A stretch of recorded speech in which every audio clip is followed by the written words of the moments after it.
এই দেশে ২৬ লক্ষ একর জমি, হিন্দুদের একর জমি অন্যরা দখল করে নিচ্ছে। কারা দখল করে নিচ্ছে উনি স্পষ্ট করে বলেন। এখনো ২০ লক্ষ একরের অধিক দেবোত্তর সম্পত্তি বেদখল আছে। আর সুযোগ দেওয়া হবে না হিন্দু মহাজোট ফ্রন্ট লাইনে এই দেবোত্তর সম্পত্তি হিন্দু মহাজোট উদ্ধার করবে।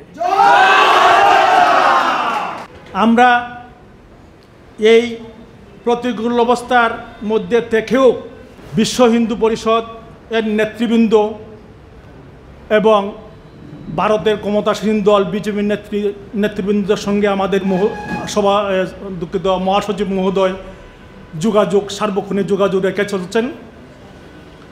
আমরা তাদের সাথে ভালো সম্পর্ক যুক্ত আমরা আছি। দেখেন, আপনাদের চৌকের সামনে যে কোনো থানায় যান, ১-২জন কইরা সাব ইন্সপেক্টর পাইবেন, পুলিশ হেড যে কোনো থানায় গেলে পরে। এটা কার অবদান জানেন?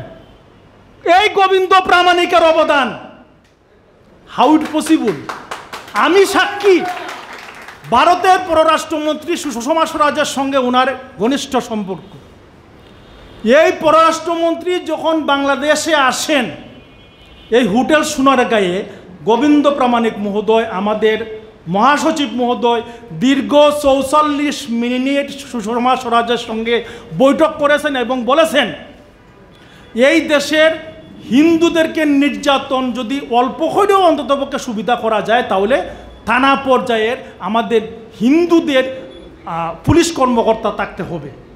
আপনি বিষয়টা আমলে নেন। একান্তভাবে ৪৪ মিনিট ওনার সঙ্গে বৈঠক হয়েছে সুষমা স্বরাজের একান্তে।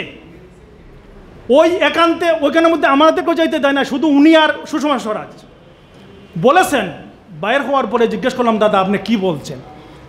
দাদা বলছিল যে একটা দাবি করে আসছি, ফল পাবেন। সেটা কি? যে সর্বোচ্চ সংখ্যক হিন্দুদের থেকে কমপক্ষে পুলিশের সাব ইন্সপেক্টর নিয়োগ দেওয়া হোক, এবং ওইটারই প্রতিদান আমরা পাচ্ছি। সারা দেশের প্রতিটা থানায় ১-২জন করে এসআই আছে।